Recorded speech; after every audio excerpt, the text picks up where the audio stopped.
Hey, everybody, we are back. This is our first follow up to a conversation. So, we are following back up with Steph because if you listened on her conversation, at the end, there was some real life happening. And much to all of our surprises of how we are going to handle this, we are back to follow up because well, life does happen. And even though I have a son who's approaching 32, I remember those nights in my own house when it was time to put kids to bed, right? Kids are unpredictable. Life is unpredictable. We're all tired. And can we all just throw into the mix on this? It's still 2020 and we are 10 months into a pandemic of Uh, craziness. Then let's just also remember that Steph's kids only got their dad back this June or July after he had been gone a year. yep. June. Okay. So there's a whole lot of things in this mix. And when you weigh all of those out, what we listened to at the end of that interview really is nothing. However, there were a lot of feelings and a lot of emotions and a couple of conversations that's got us back to here. And by the way, I didn't try and convince Steph to do anything.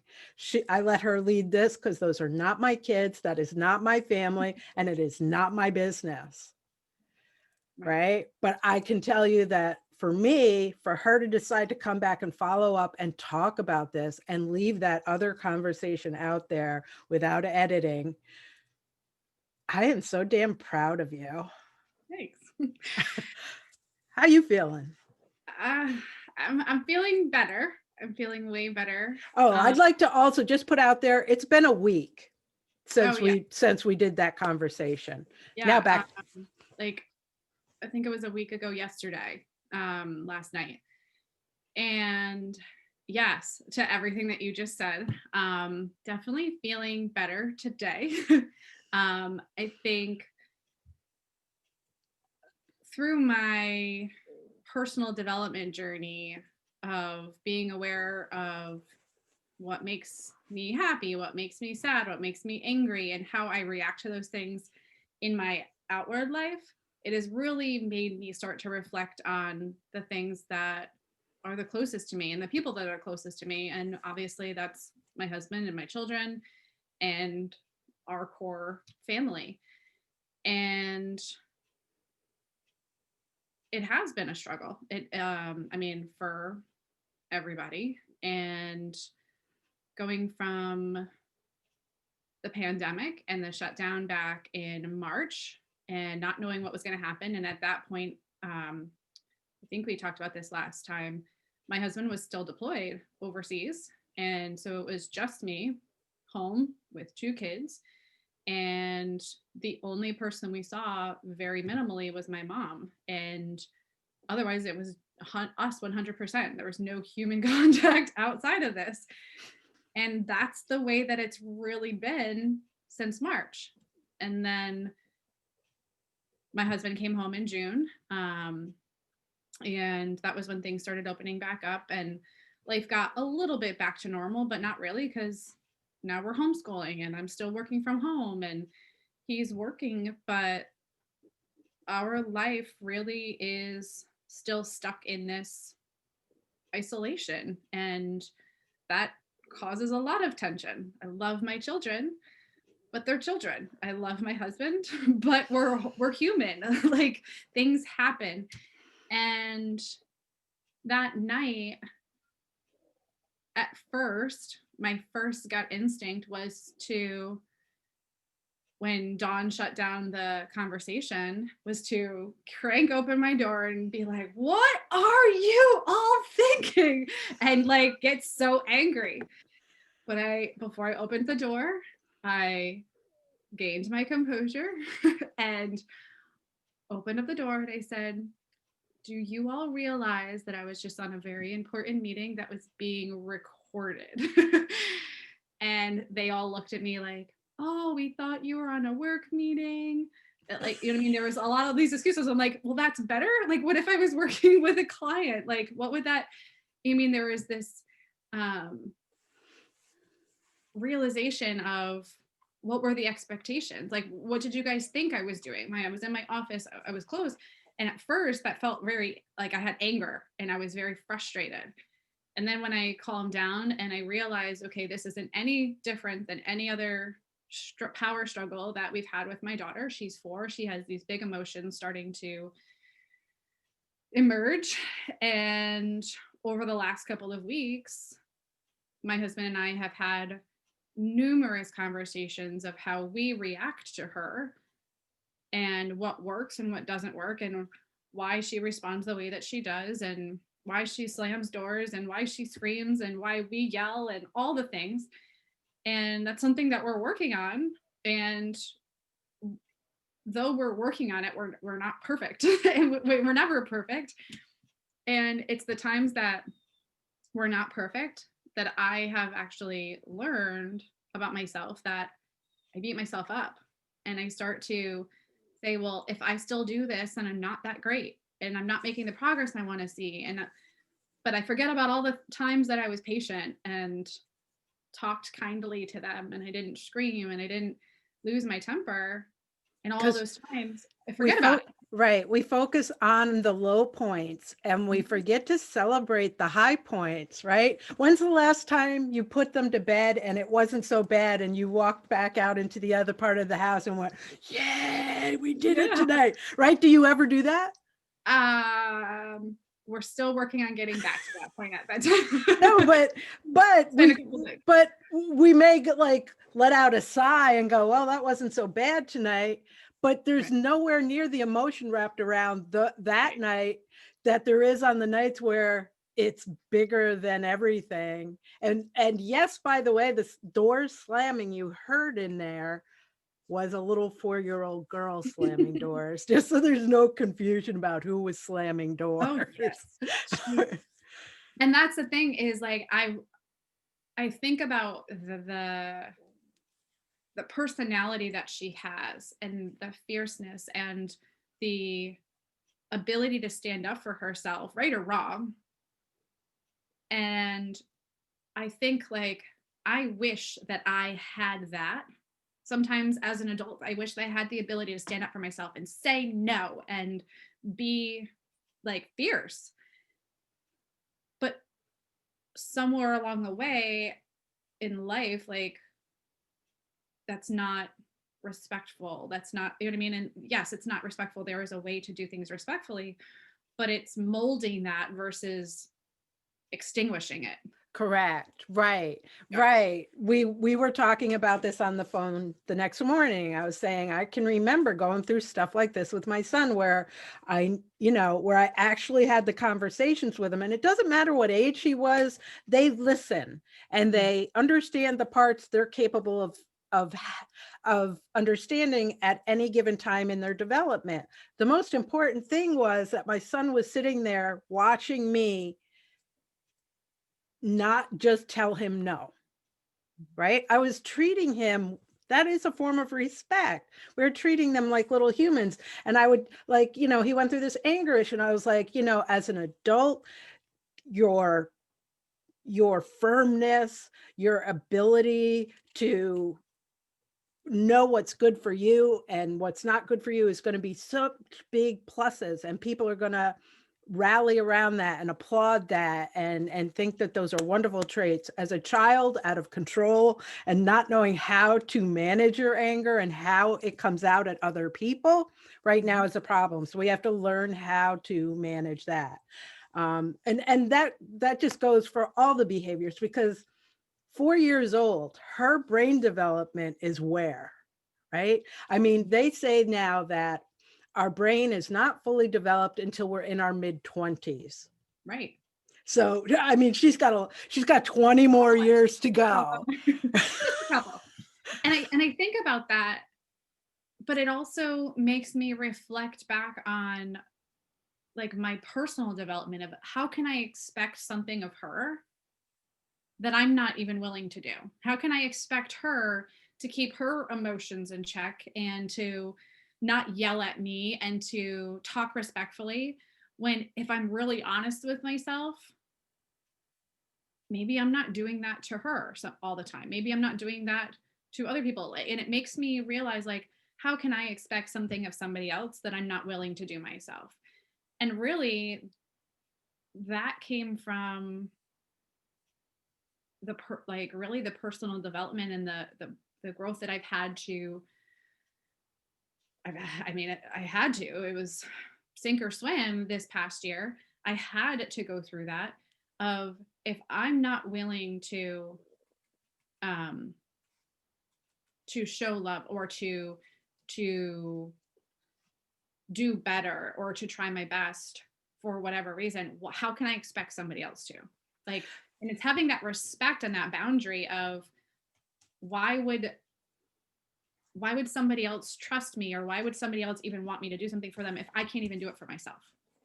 Yep, absolutely. And can we talk a little more about that actual night and what happened after you and I were done with our Oh yeah. conversation? Because I don't want to lose fact of this was recorded. And so we all heard your husband lose his temper and yell, raise his voice, right? And because he's a male, that sounds scary. It sounds booming. Right, But I'm exactly. sure, actually, when I think about it and the times that I've lost my temper, and you and I talked about it the next morning, I remember so vividly, like it was yesterday. It was probably April, or it was April or May. I don't remember the time frame, but I remember the day and the leading up to it. It had been more than a couple of weeks home by myself with the children.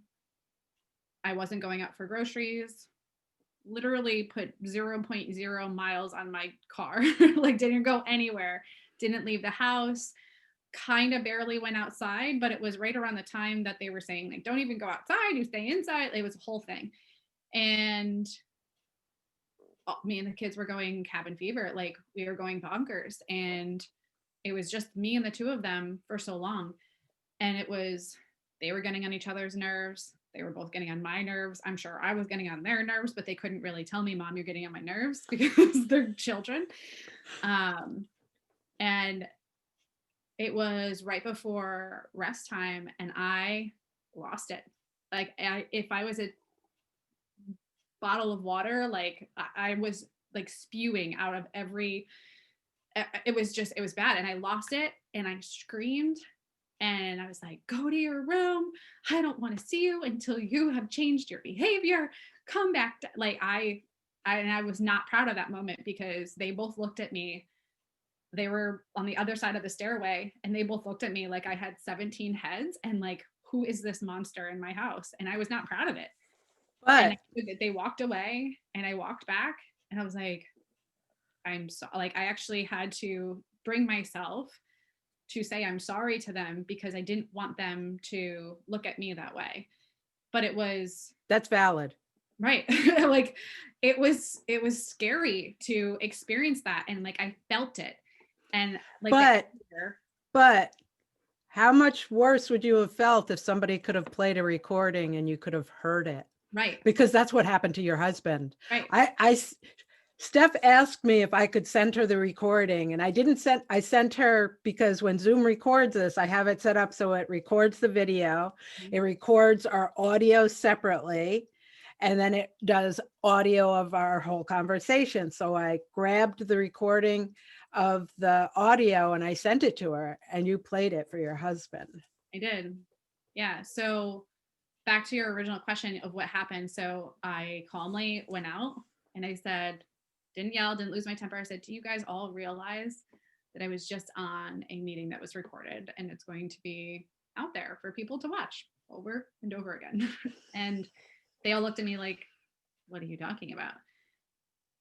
And my daughter was still kind of losing it, but she was refusing to go to bed. And I said, fine, then you can sit right here in the middle of the hallway where you have thrown yourself, and you can sleep there. You don't have to go into your room. And I walked away. I said, if that's what you want to do, go for it. And my husband went downstairs. She was laying in the middle of the floor, and I came back into my office, and I closed my office, and I just sat here. And I panic texted Dawn, and I was like, Dawn, can you please send this to me? Blah, blah, blah. And my initial reaction was, I was still feeling that on the inside. I started panicking. And I'm like, I don't know how quickly she posts these. Like, how long do I have until it's just out there? Like, but I didn't know what was happening. And a little while later, we talked. She said, Dawn said, I'll send it to you. I listened to it that night. Um, Yeah, I actually asked you, I said, you're going to, whatever you decide is up to you. I said, but listen to it tonight and then sleep on it and listen to it again in the morning. And then whatever you decide is yeah. what we do. Well, and so I listened to it that night on my own. I found like the minute down to the second. And um, if people are you're probably going to go back and watch it again. But at the end, I was starting to mute and unmute myself because I was afraid that more noises were going to happen, because I couldn't just mute myself and say, hey, Dawn, wait a minute, and then talk to them and then come back. I had to roll with it. And so I noticed that, and I let my husband listen to it, and he started beating himself up. He, like, for the entire night was terribly apologetic. He goes, I know that we're working on this, and I'm so sorry about like the interview. I'm so sorry. Like, he was just like shaken. And I said, babe, I'm not worried about the interview. It is what it is. At the end of the day, if we don't want it published, if we don't want it, it's not gonna be out there. So I said, really what actually matters is that we figure this out and we help her. Like, we figure out what we need to do to make this, because at the end of the day, it is what it is. Like, there's nothing, it happened. We can't go back and change what happened. And Don said that if we didn't want it put out there, that we didn't have to publish it. And he said, well, I want you to do whatever you want to do. It is what it is. And I said, okay. And then we went to bed and woke up the next morning. We worked out like we normally do. I made a breakfast. He went off to work. And there's usually about 45 minutes to an hour in the morning after he leaves for work before the kids get up. And typically that's when I take a shower, I have my me time, I make my cup of coffee, I sit on the couch and I read. And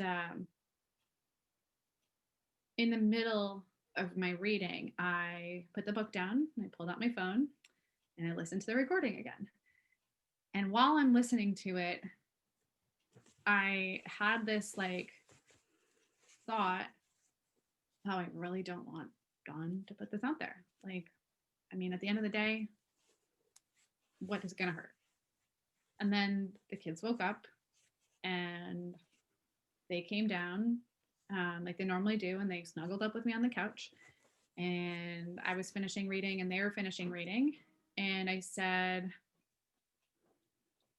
I just looked at both of them and I said, I'm really sorry about last night, guys. I said, Mom and Dad, just like you guys had, we had really big feelings and we weren't able to control them. And I shouldn't have yelled, and Daddy shouldn't have yelled. And this is what it is. And then I really reflected on that personally, because old me would have been like, well, I'm the parent and this is the way that it is. And I did this because you did this, rather than owning it. Like, in my head, I'm like, well, if I knew that she was having these issues, I could have very well scheduled the conversation with Dawn at a different time of day. Not literally at that time. I was in control of when I scheduled it. I could have told them prior to coming into my office, like, bedtime is going to be later because I need you guys to stay downstairs, so it's completely silent upstairs.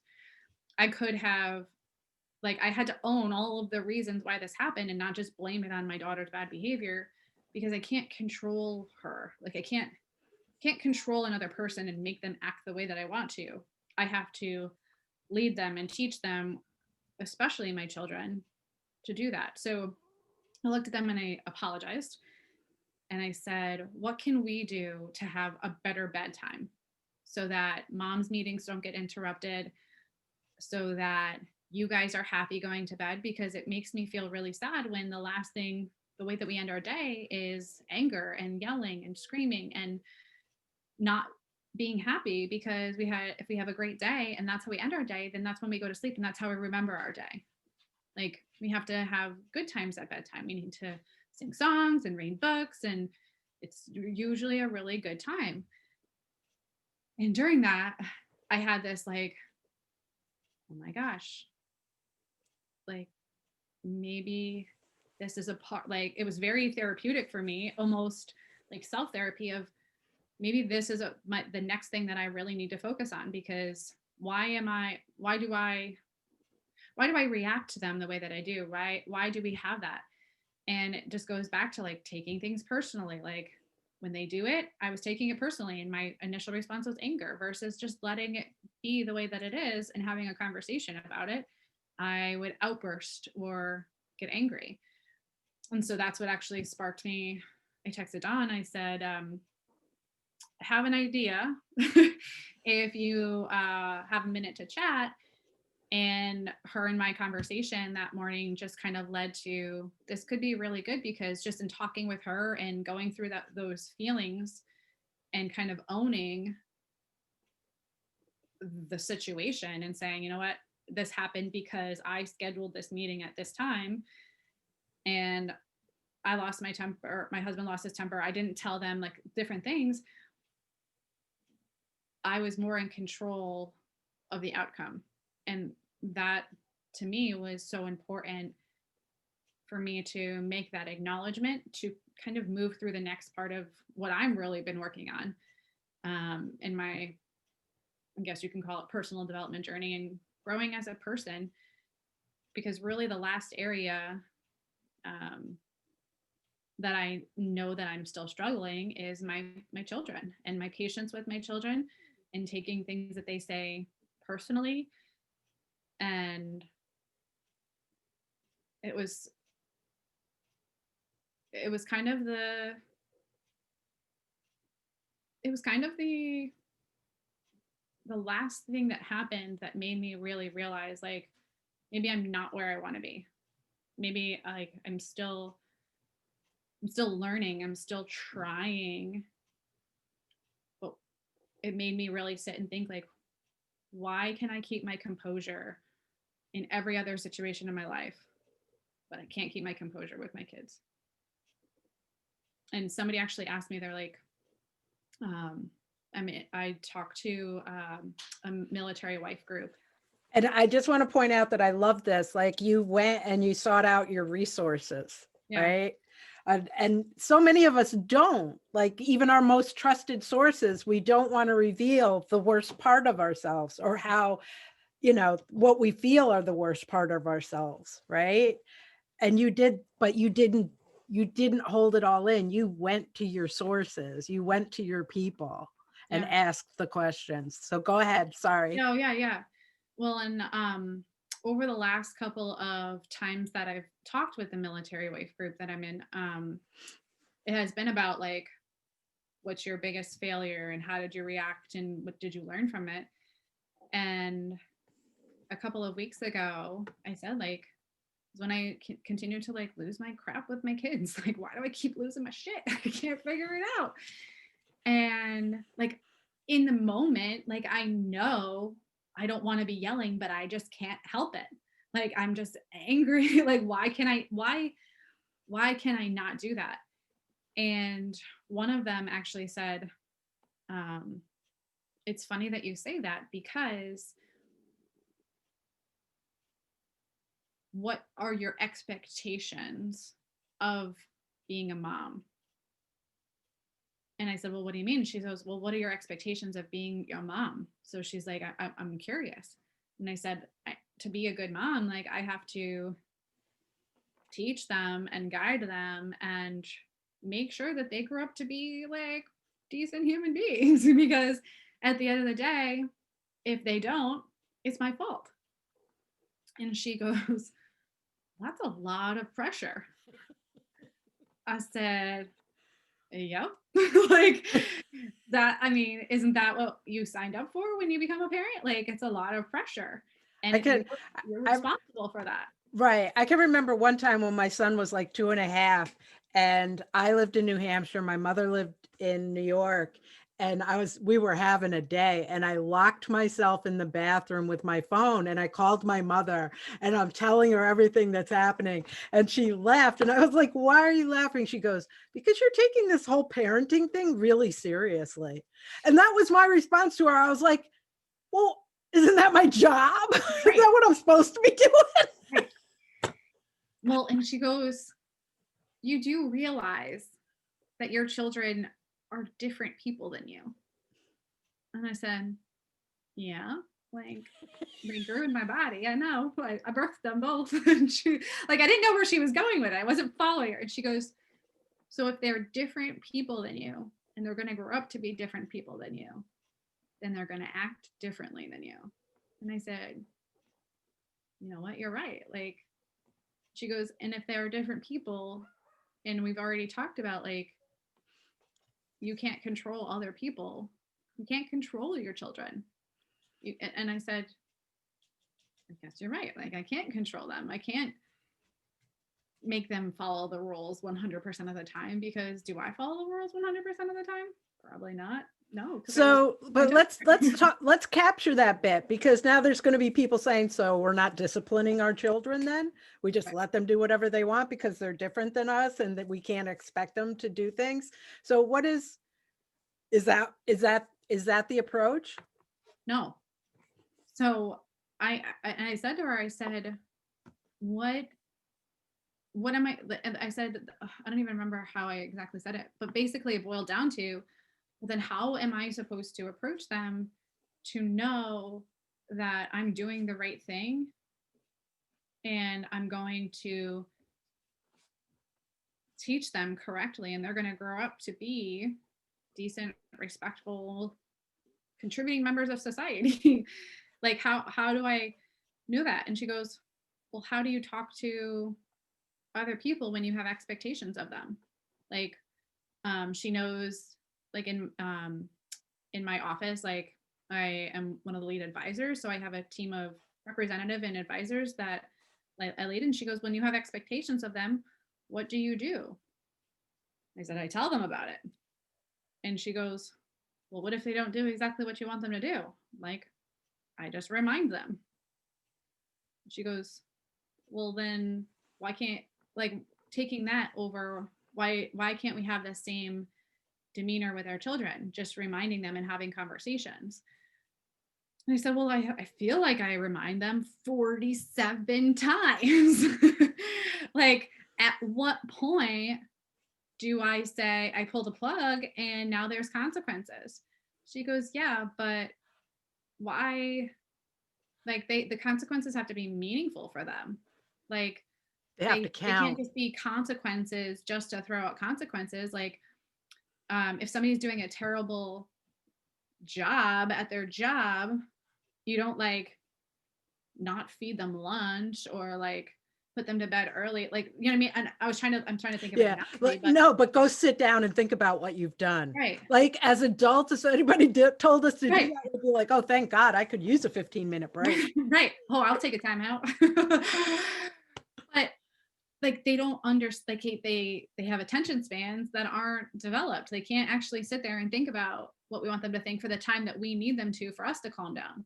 So it really made me start to think of, like, if I approach my children in this way and I give them my expectations, are they following through, or am I not clearly telling them what I want? Like, and have that conversation with her over time has changed the way, like, I lead up to expectations. It's never, like, none of us like surprise. None of us like being rushed. Like, I know that when I'm feeling rushed, I feel anxious and I feel like I'm making mistakes and, like, I can't, you know what I mean? I can't work effectively. But it really started to make me think, like, am I doing that to my children? Am I stopping them from in the middle of what they're doing and be like, all right, it's bedtime, let's go, get upstairs, and making, like, expecting them to not have that same emotional response that I do when I'm rushed. So I started being mindful of, like, about the way that I approach them. And I say, all right, 10 minutes until bedtime. And not saying, I never say, like, I told you that you have to go to bed. I say, it's time to go to bed. So I kind of blame it on the clock. Like, it's time to go to Yeah. bed. It's that time. It's fine. But also giving like reasonable time frames of when things should be done so that they have time to be children and to process it. Because when I want to be efficient, it's taken me 32 years. Like I can take a shower, get dressed, brush my teeth, do my hair, and be out the door in 10 minutes. But it's taking me 32 years to do that. Well, how can I expect a 4-year-old or an 8-year-old to know how to do all those things efficiently enough to where it's on my timetable? So it's having a more reasonable expectation of, if I want them to go to bed at 6:30 or 7 o'clock, they've got to start doing all the things at like 6 or even sometimes 5:30, like when they were younger. Like I can't 6:25 expect them to do 47 things that they need to do before bed and have them be in bed at 6:30. And yes, And yes, and down regulate from whatever they were doing into, oh, I'm just going to crawl in bed and go to sleep. Like right. when you look at it that way, that then it's like completely unreasonable what we're asking from them, Yep. right? And it comes back to, like you were saying, like I could have handled and set myself up for a little bit of a different outcome for the first interview if I had let everybody know exactly what was happening with me tonight, Right. right? Like, or even breathe, if I had thought about it, I might have said, oh, you know what? Maybe this should be a daytime interview because Yep. it's not the best time of day for us as a household. And Right. taking some personal responsibility in the whole thing. And it's not about not disciplining children, it's about giving them the actual boundaries, the expectations, and yes, the consequences. Because, like, I used to do that with my son. I'd be like, it's always a choice, buddy. I'm not telling you what to do. You either do this or this happens, Right. but it's your choice. Right.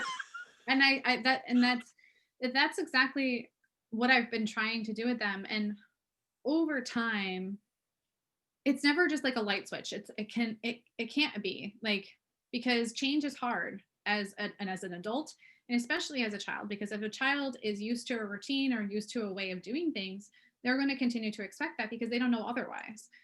And so if they're used to just this rush, rush, rush, rush, rush, like they're going to have these anxiety feelings, they're going to have these outbursts, and it's going to take a little while for them to ease into, okay, mom just wants to have a conversation. I don't need to yell at her. Like I'm not in trouble. And they're going to respond differently. But it's like an overtime conditioning that we're now trying to uncondition or condition into a different direction. And the same thing, like, but the consequence is directly related to the action. Like just this morning, we had 30 some odd inches of snow yesterday, and we were outside for a while yesterday. This morning we went out and we're building a fort. And my 8-year-old really wanted to have a snowball fight. My 4-year-old does not like getting snow thrown at her. And I said, Bud, like you can't throw snowballs at people that don't want snowballs thrown at them. If you're in a snowball fight and you want to do that, that's fine. But you can't do that with people who don't want to have a snowball fight. I'm doing this. As soon as I'm done, we can have a snowball fight. And he did it again. He threw a snowball at her and it like went down her gator thing. And I said, Bud, this is the last warning. I got the snow out, but if you choose to throw another snowball at her, the consequence is that you are done playing outside in the snow today and you will go inside and you can watch us from the window. And no more than 10 minutes later, they both came running from inside the house and she was completely covered in snow. Ooh, JJ, throw this at me. And I'm like, I didn't even yell. I said, you know the consequence. He walked right upstairs or walked up the front stairs, took his stuff off and went inside. He was crying. He was not happy with himself. I said, you knew the consequence. If you chose to throw it at her, now your consequence is that you lose being able to play in the snow. I said, we can try again tomorrow. And for me, sometimes the consequence, I've heard this a lot of times, like when we discipline our children, it's more of a discipline for us. Like if we take away the TV, if we take away these things that occupy them so that we can have a little bit of peace and calm, it's more work for us because we have to entertain him. But I've actually had to reframe that in my head. Like, no, it required him to go inside and to be by himself and think about what he did and watch us out the window, to where, yes, like I could have been stressed out about it, but he's now to the age where he can safely be inside by himself.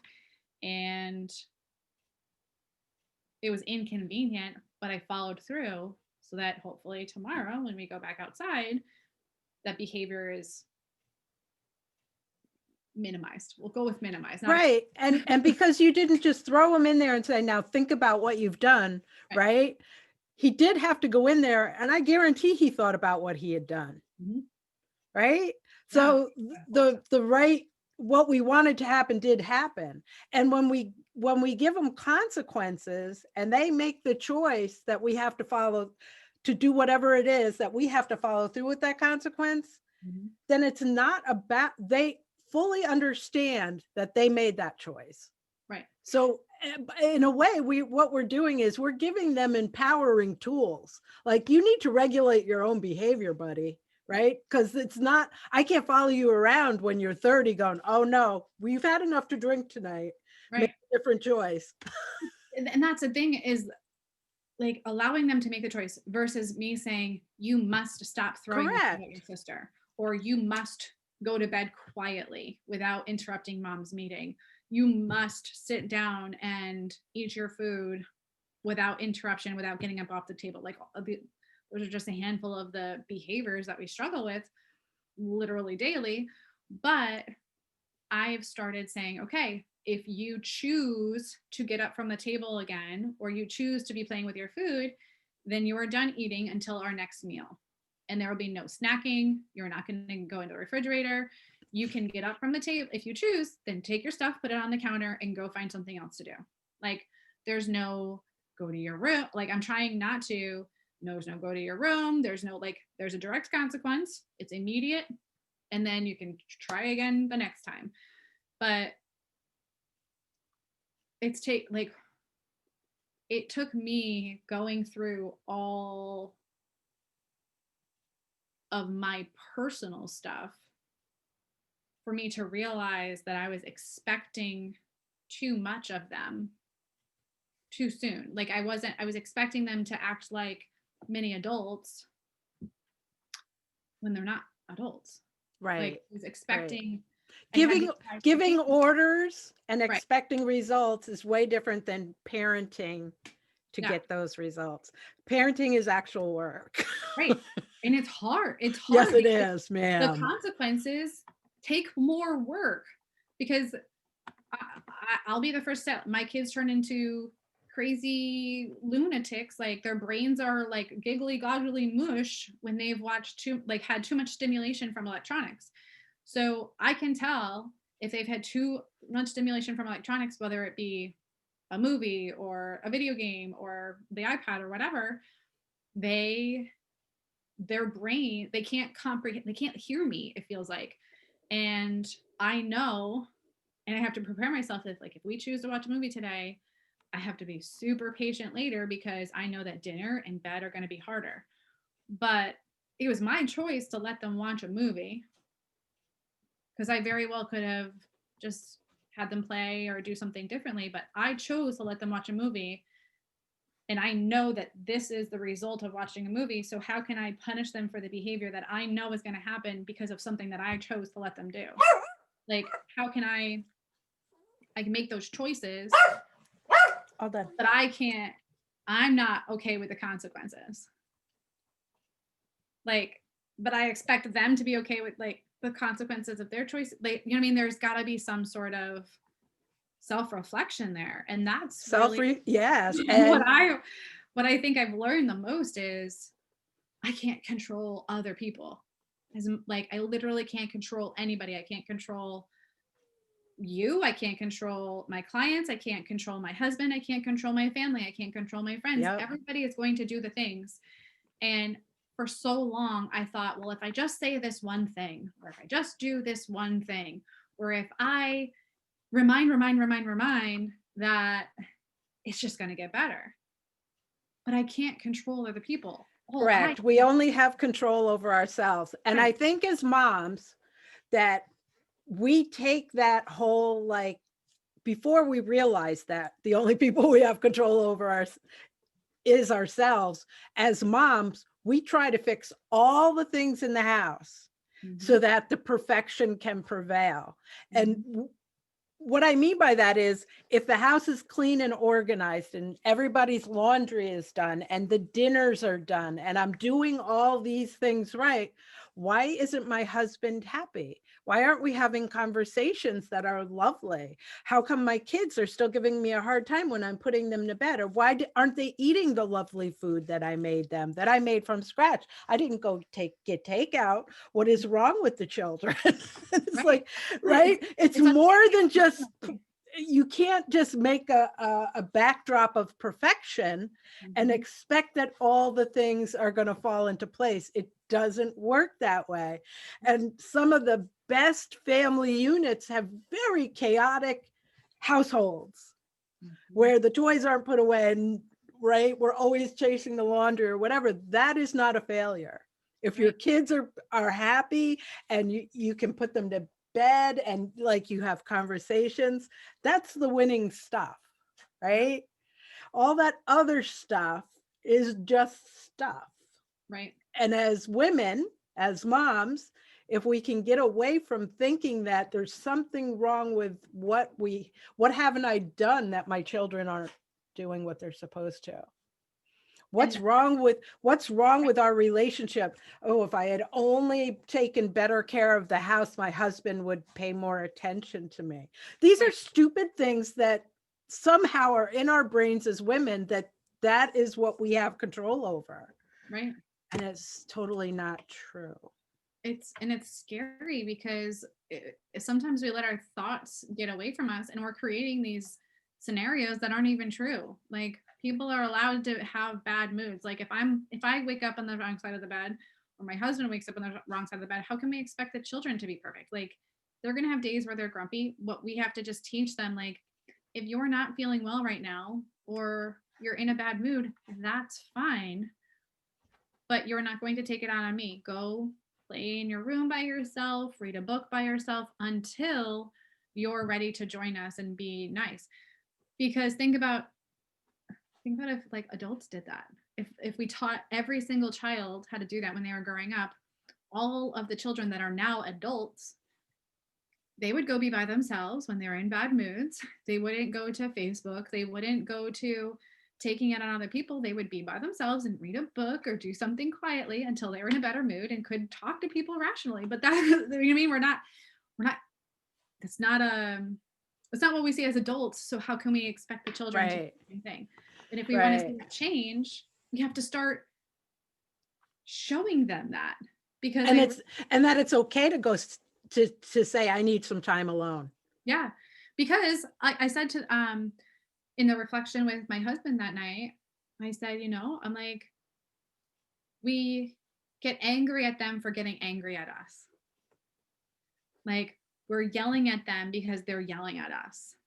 We're talking disrespectfully to them when we're talking disrespectfully to us. But if that's what we're doing, if we're showing them we're angry and this is how we're going to act when we're angry, they're actually watching that. And when they feel angry, that's how they're going to act. But they're going to get it to us, which is just, it's going to be this sick cycle of anger back to each other. And the only way to actually stop it is as the adult, as the person with a fully developed brain, I have to be the one to say, no matter how many times my daughter screams at me and tells me that she wants a new mom and that I'm so mean when she's having one of her things, she's not actually screaming at me and she doesn't really want a new mom, because if I said, okay, then go find a new mom, she'd like melt down. I don't want to leave you, right? Like we know that that's going to happen. They don't want a new mom, but they're trying to express the emotion that they're feeling. And they have no words and And they have nowhere. no words for it. So there is I'm going to think, um, I went going back to like I went to a resource. So I'm a part of this moms group, Facebook group, in the Capital District that I call the Pineapple Moms. And it's an amazing group because usually moms groups are with adults, moms who are super judgmental, who don't have the ability to go be by themselves before they start lashing out at people because they're always I have heard the stories. it's really bad. But this one I've never seen, and it must be the administrators like monitor, but I've never seen people be disrespectful. So it's the one mom group that I will trust to go to. And I posted like dealing with 4-year-old girl anger. How do I approach this? Is any like tell me this is a phase? And over the last couple weeks, um, one of the moms said we dealt with the same thing. This has been a great resource. And so I started following it's called Big Little Feelings on Instagram. And it's I want to say they're child psychologists. And I've been seeing these two women and they post little um, videos and different things like of like when child is doing this, we respond like this. And it all was like super relevant. I'm like, how do they know? Oh, well, they don't know because they don't know me. And this is like, there's like a million people on this page, I think. So it must be everybody's going through this. It must be a universal thing. It's not just my daughter. I don't have to feel guilty that I failed her. I don't have to like take all this responsibility. I just have to figure out what I'm supposed to do to respond to her. And so now, when she screams at me, one of the things that they said is when they say I hate you and like all the things that we take personally, like the first time she told me she hated me and that she wanted a new mom and I was a mean mom and she didn't want me in her life, like it cut me deep. Like Right? in my heart, I'm like, you're this 4-year-old precious little girl and you hate me. What did I do? Like, and I started like beating myself up. And I'm like, when I actually think about it, she doesn't know what she's saying. She's 4. She doesn't know what not be in my life means. She doesn't know anything other than me being her mom. She loves me. She knows that I'm going to protect her and feed her and take care of her because she has a house over her, roof over her head and food on the table. And she's like all the things. So she's trying to say something else, but it's coming out as these words. And what is she trying to say? That she's angry. She doesn't like the decision that I made, or she doesn't want to do this thing. And I have to teach her how to respond to that and give her the power to make the choice to do the right thing. So I started responding to her when she is screaming at me, or when I can sense that she's going to scream at me, because there's usually like a pattern leading up to it. Um, this is kind of my script that I say to her now. I understand that you're feeling very angry right now, and I'm feeling angry too, which has actually taught her that like I talk calmly when I'm angry, which sometimes I want to scream. So it takes practice. I understand you're trying to tell me you're angry right now, and I'm angry too. But it is time to do this, or it is not okay when you say those words to me. It really hurts my feelings. When you're angry at somebody, you let me know, or I say like when you let me know when you're done being angry or you're calm enough to have a conversation. And she's either in her room or I put myself in my room. Like I put distance between us, and then she will come to me or I will go back and I'll ask her, are you ready to have a conversation?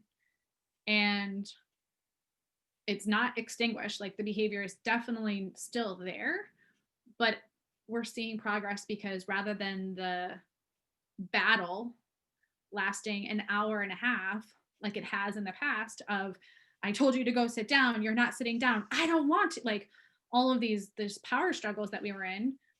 Now maybe like I have to put her back at her like quiet spot, or I have to move her away from the activity that she was doing maybe 2 or 3 times.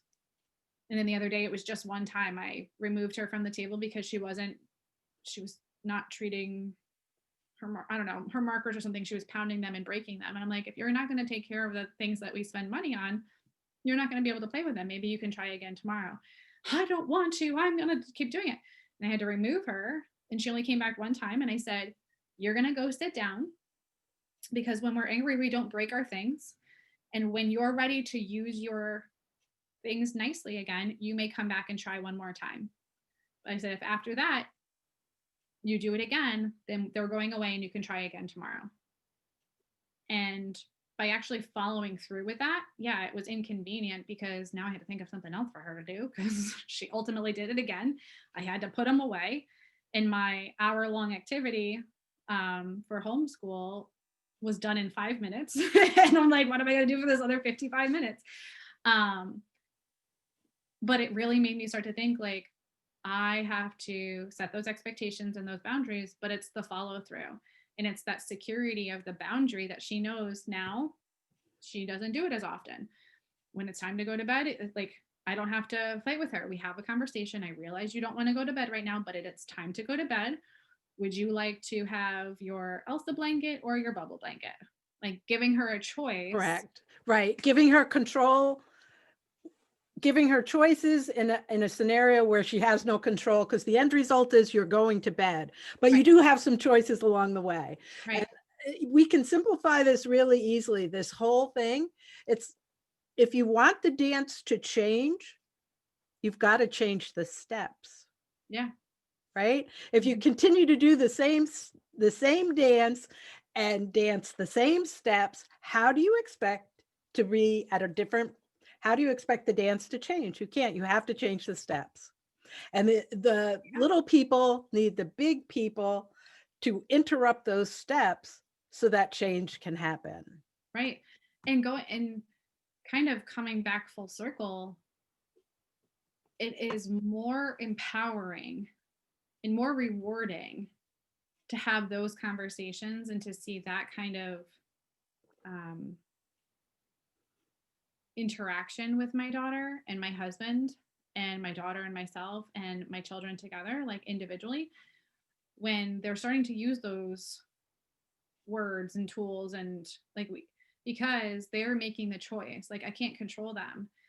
And at the end of the day, something that you said earlier really sparked is like, we're always so worried about getting to the next thing or getting our to-do list done. Like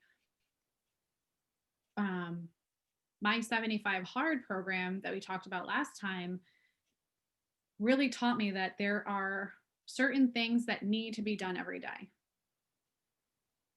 But there's a million things to choose from.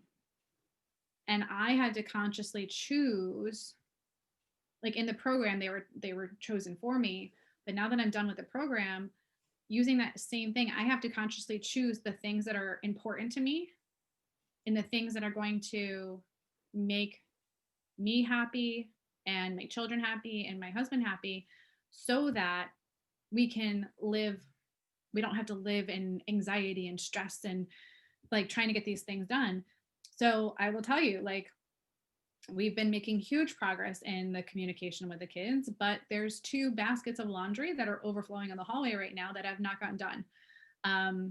Currently, it's good that you can only see this part of my office because the entire whole floor over here is wires and cables and books, and it's completely torn apart because we're trying to run cable down through one of the vents, a wire down there to get internet to the Xbox downstairs. Like the house sometimes, and I have to keep reminding myself about this, it's a disaster. The dishes don't get done right away. But are those things that are going to make me happy?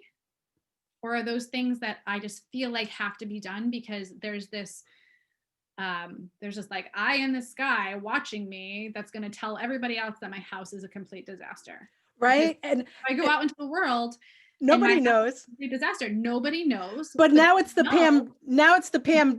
pandemic, and nobody's coming over for holidays or dropping by for coffee, so nobody sees it anyway. Right. Like I was having this past week, I have been so overwhelmed with what's happening in the house, and I finally, Chris is like, but everything's fine, everything's fine. Yeah. And finally I had to look at myself and go, nobody's even coming for Christmas. Right. Get over it, Dawn. Just keep working on it. You'll figure it out. It's the thing. But like, think about this.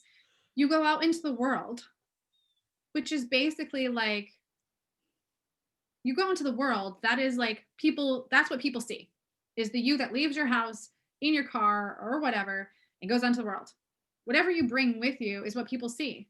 So usually like you wear your best clothes, you want the children to be on the best behavior, all those things. But like, how do we get to there? Like, life is going to be a little bit messy, but they're going to judge us based, like the world is going to judge us based on what we give them, not what's like what it looks like. So if I go out into the world, somebody's going to judge me and my appearance, judge me and who I am as a person with what I bring them. If I'm calm and patient and those things, that's all going to stem from how I act at home, because it's not a light switch. I can't just act like a different person out in public. There have been times that I'm like, get over here with my kids in public that I'm not proud of. But the same thing with our kids. They just don't have a filter.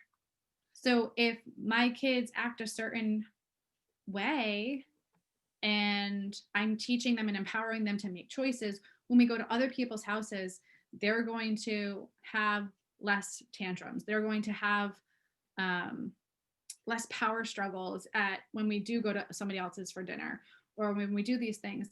But it's we're worried about what other people think about us.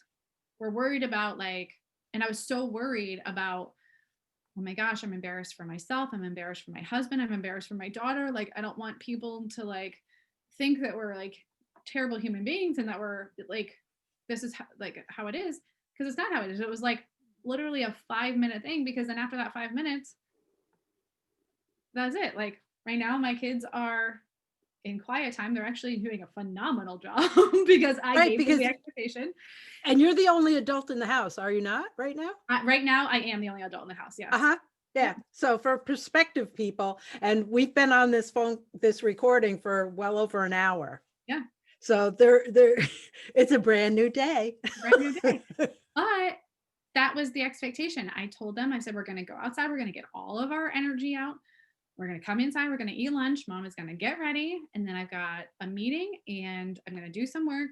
And you guys are going to have your rest time or your quiet time. And I can hear them like singing to themselves in there, but they're each in their rooms. Their doors are closed and they're just having their quiet time. And I don't know what they're doing. They're reading books and playing with their toys. But like that was the expectation that was set. And so I could blame it on the circumstance and I could say, well, my kid is this way and all these feelings that I had that night. Or I can say, what can I do to change it? What can I do to control it? And it comes back to like, if I didn't have that perspective, I'm just going to keep going through this cycle of anger and resentment. And my kids hate me, but they hate me and I'm frustrated with them and I never want to be around them. And like, I don't want to, there's this kind of stigma and joke, like the best time of the day is bedtime. Like sometimes I feel like the best time of the day is bedtime. But if you're honest with yourselves, probably 10 minutes after they fall asleep, you just want to go and wake them up so you can play with them. Because now you've had like, you know what I mean? Like there are times that I'm like, oh, I just want them to come down and like, I don't want them to be sleeping right now. I want to be with them after my cool down time after they're gone to bed. Or I'm like, I want to break from them. I want to go on vacation. But there have been times that my husband and I will go on an overnight and we leave the kids with like grandma and grandpa or my mom. And we're like 6 hours in, we're like, oh my God, we really miss the kids. Like, do we really not want to be around them? No. It's just we're like feeling frustrated and really like I was embarrassed for myself because I didn't, at the end of the day, I didn't take control. I didn't actually control the things that I was able to. And I had these expectations for them that weren't clearly defined and weren't. Right. If nobody knows what our expectations are that we're holding inside our head, how can we hold them accountable to our expectations? How can we be mad at somebody for not knowing what we Exactly. expect of them? Exactly. Like it's insanity. When you say it all out loud and have a conversation about it, it is insanity is what it is. And yet we do it all the time. Yeah. Um, And I think my one of the things that I've been thinking about is I haven't seen the the video of the recording because Dawn and I discussed we're gonna see how this conversation went and then we're gonna put them out as like a 2-part series kind of thing. But I know what I was feeling on the inside because I could feel a little bit of like I could feel starting to get angry. But it was interesting because I said, Dawn, could you tell? She goes, well, I heard it. I have a little fruit fly. That's what happens when you have a lot of plants in your house. Um, she goes, I could tell because I could hear it. But she's like, I tried not to draw attention to it. And you didn't really miss a beat. No, you And didn't. I said, When I could people tell. watch it, they'll see you would look up at the ceiling, Yeah. right? So you were thinking about what was happening. That was your way of disengaging with the camera. Yes. But other than that, like there wasn't you didn't get like this look of panic. You didn't get a look of horror. Right. It looked like you were thinking about what you were going to say. Which is awesome because in my head, I'm like, oh my God, like everybody can hear this. It's totally disruptive. And I don't know what I want to say right now. So I'm thinking like, okay, Dawn just asked me a question. I have to answer this question. And I have all these thoughts that I want to get out. And I know what we talked about at the end, but I, all I can remember is the mute and unmute and trying to coordinate that. But then when I think back about that, like it I was so worried about something else that I wasn't present. I wasn't able to actually continue. And it was that circumstance like I can't control what's going on out there. I have to control me. I have to control my composure. Because at the time, we didn't know that this follow-up was going to happen. I had no idea what was going to happen. I was just like, this is going out. And in my head, it was being published in like 30 seconds after we hung up. And being able to maintain my physical composure was a huge thing for me because I know in the past, like when I would get anxious and stressed out, like I would be visibly shaken. It was like I would shake, my voice would quiver, I would start to cry. And that actually just sparked on our last conversation. You asked the very first book that I ever read in my personal development journey was Into the Magic Shop. And Into the Magic Shop, he talks about your brain and your heart and your body's composure when you're going through such stressful situations. And I might have mentioned this, but he is a brain surgeon, a pediatric brain surgeon. He goes, so if I have a child's brain open on my table and something starts to go haywire, you bet your butt I'm stressed out, but I have to learn how to control my physical reaction because if I start shaking, if I start getting angry and anxious because there's alarms going off and this kid's blood pressure is going up and down, like their life is depending upon me continuing to execute and do what I need to do properly without letting my feelings get in the way. And he talks about your ability to control your body's reaction to feeling really gives you control over a lot of parts of your life. And if you apply that to relationships, work, like if you're able to cognitively take control and assess like I'm feeling angry right now or I'm feeling anxious right now and like be okay with that and sit in the feeling without responding, without reacting, most of the time it actually works out in your favor because you're not making emotional decisions. Correct. And it's not about the response in like applying that to the children. Like when I'm emotional and I'm feeling rage because my kids aren't listening and I've said it 149 times, like, and I told you to sit down and I told you like, yes, my emotional reaction, if I actually react emotionally, that's what's going to happen, but it's not going to make the situation better. Correct. You just continue to Right. escalate their emotions as well. Yeah. Especially Yeah, pausing, saying, I'm feeling angry right now, and actually verbalizing that I'm feeling very angry right now. I'm going to take a minute so that I'm not angry and I can have a conversation with you.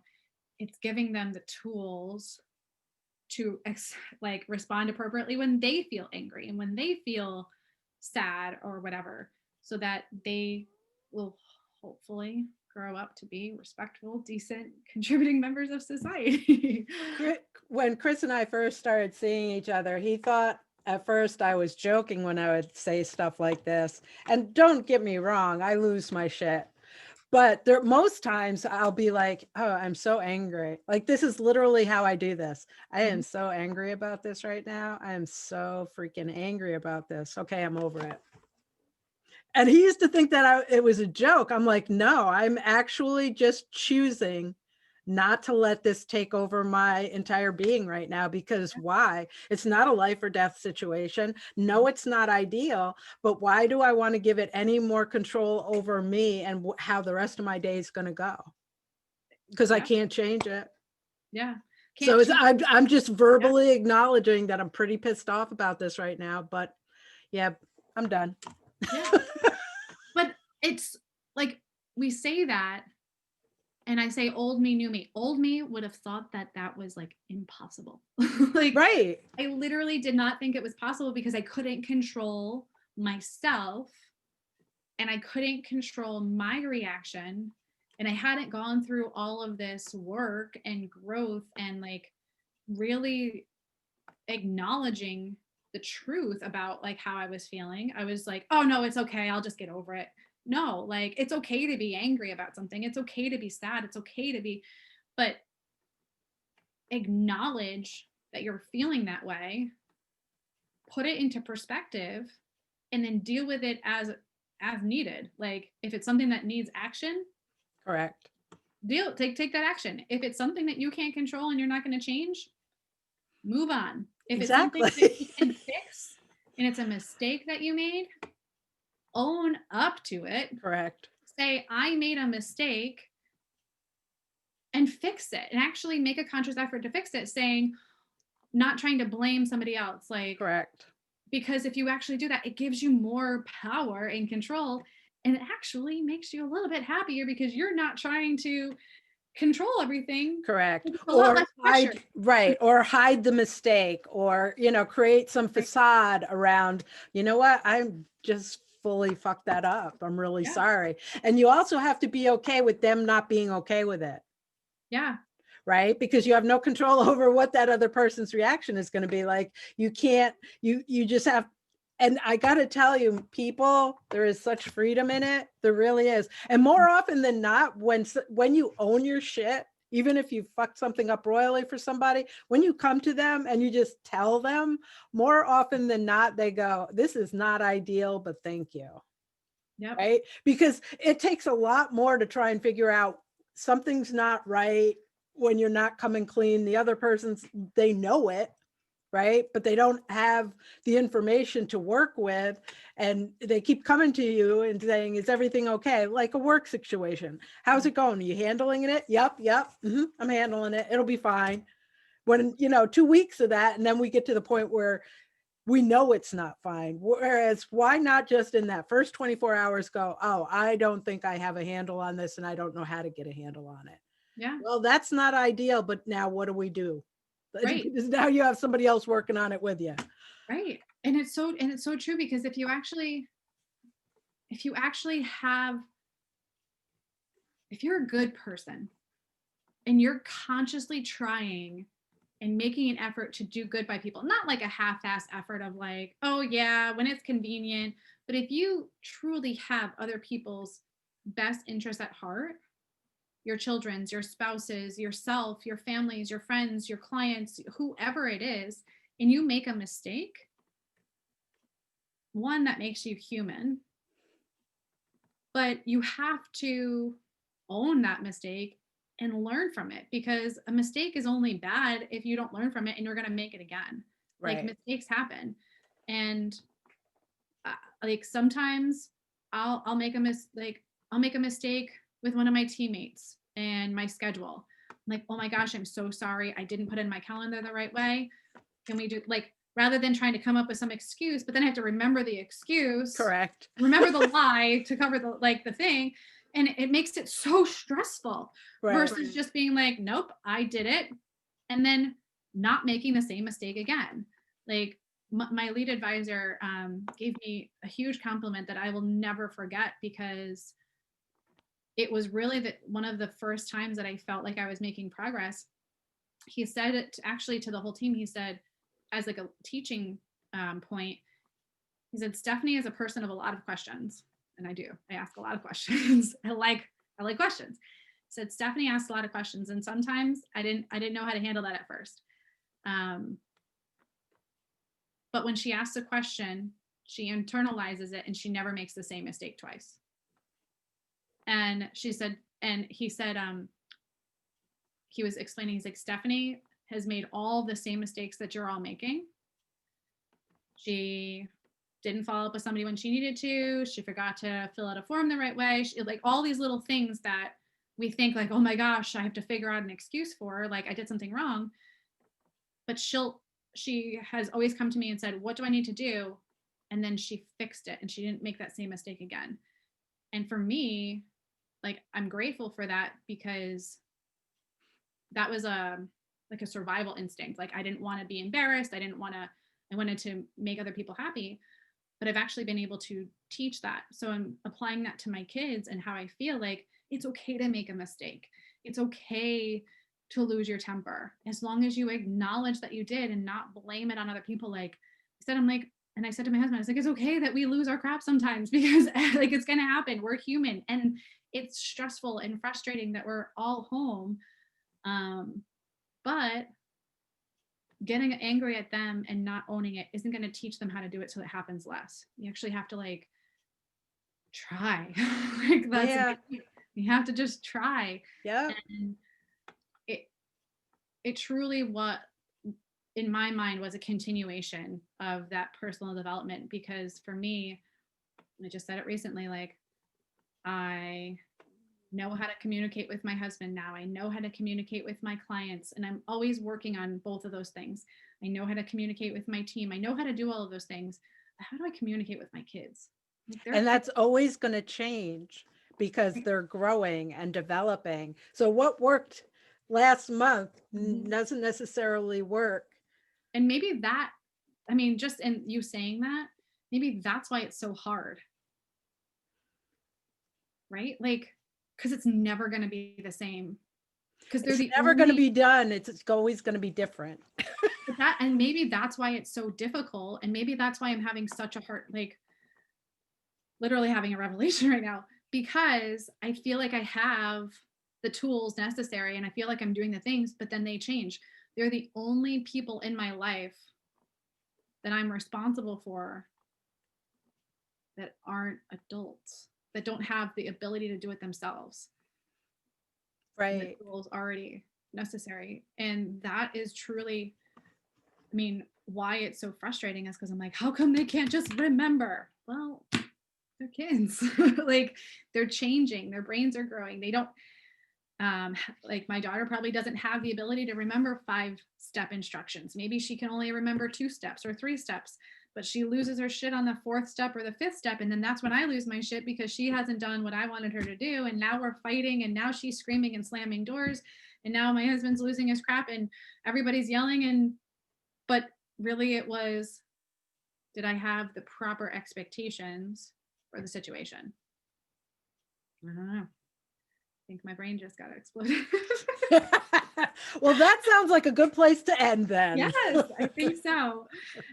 My curtains, it's usually for like 5 minutes in the middle of the day. The sun is going to be right in my eyeballs for the last 5 minutes of this.